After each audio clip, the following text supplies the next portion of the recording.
A food aid truck gets swarmed. Gunshots are fired.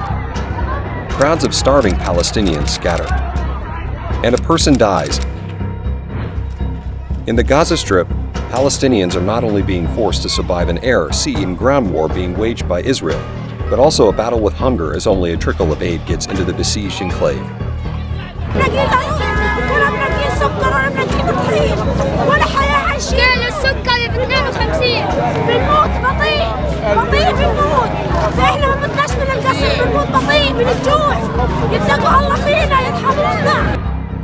On February 16, hundreds of Palestinians in Gaza City rushing towards aid trucks were fired upon, leading to a death. There are conflicting reports on who was responsible for the violent act targeting a population which is facing famine-like conditions. While Al Jazeera, which has reporters on the ground and has been covering the war on Gaza extensively, says Israeli forces opened fire at the hungry crowd, the Associated Press, a leading news agency on the other hand, reports that the police in Gaza fired the shots after a crowd charged toward an aid truck coming through the Rafah crossing with Egypt. Whoever may be responsible, the act only reflects the level of desperation among war-hit Palestinians when it comes to food, as they are willing to risk their lives for a meal. Videos circulating online show people climbing an aid truck to get their hands on the limited food aid while fire and smoke engulf a small building near the crossing point.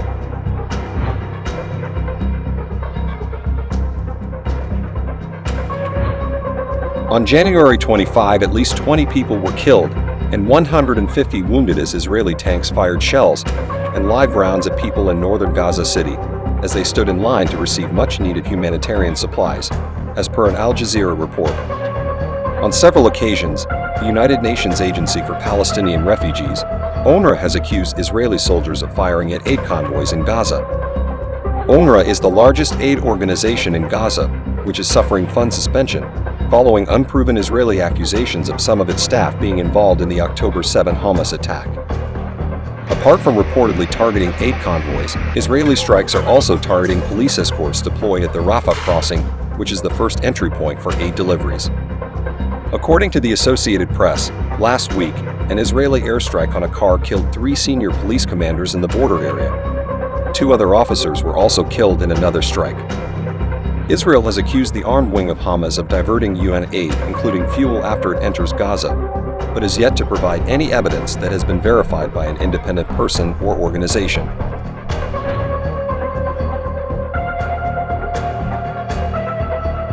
In a rare public criticism of its ally, Israel, David Satterfield, United States Special Middle East Envoy for Humanitarian Issues, said that Tel Aviv's recent targeted killings of Gaza police commanders safeguarding truck convoys have made it virtually impossible to distribute the goods safely.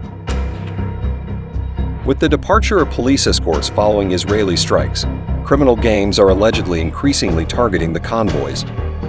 The top U.S. envoy said the lawlessness, as well as regular Israeli protests at crossing points by those opposed to aid going into Gaza, have disrupted delivery and distribution. Humanitarian aid equals death. Why? Every time there's a truckload of humanitarian aid, so-called, going into Gaza, we are making it harder for our fighters to fight. The aid is making the war take longer. Israel has also been accused of deliberately obstructing aid. Egypt, which shares a border with Gaza, has charged that the Israeli policy of obstructing aid into Gaza is systematic and aimed at pushing Palestinians to leave Gaza under the continued bombing and siege. Gaza, which has been under an Israeli and Egyptian blockade since 2007, was placed under a complete Israeli siege on October 9. When Defense Minister Yoav Gallant ordered complete siege on Gaza after Hamas attacked his country, killing 1,200 people and taking more than 250 hostages. אנחנו מטילים מצור מוחלט על העיר עזה. אין חשמל, אין מזון, אין מים, אין דלק. הכל סגור. אנחנו נלחמים בחיות אדם ואנחנו נוהגים בהתאם. Israel has since begun allowing some aid to enter after facing international criticism and pressure. Some 4 months since Israel began its military campaign in Gaza, killing more than 29,000 Palestinians, mostly women and children, most of the enclave civilian population has been left at the mercy of aid that must be approved by Israel. An average of 500 commercial and aid trucks used to enter Gaza daily before October.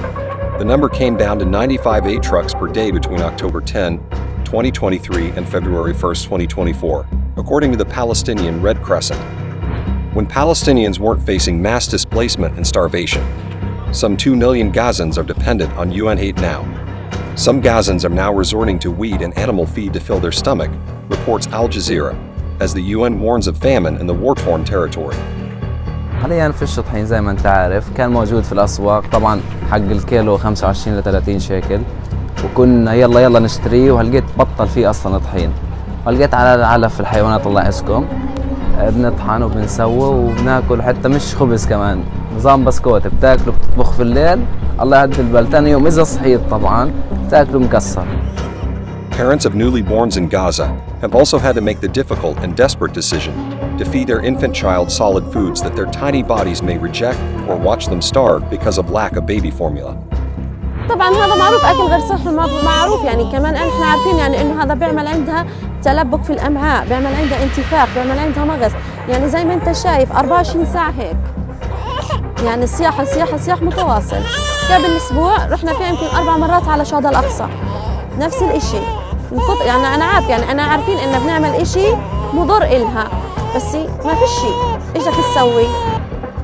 Apart from Israeli attacks or fear of Israeli bombardment and attacks by alleged criminal gangs or fear of one, aid convoys are facing issues such as various layers of inspection by Tel Aviv's forces and then eventual rejection of items they say could be used by Hamas. With an Israeli ground invasion impending in Rafah, the last refuge for displaced Palestinians, where some 1.4 million of the 2.2 million population is crammed in camps and tents, the demand for the scarce aid is only likely to rise amid fears of an attack, rendering the crucial aid entry point non-functional.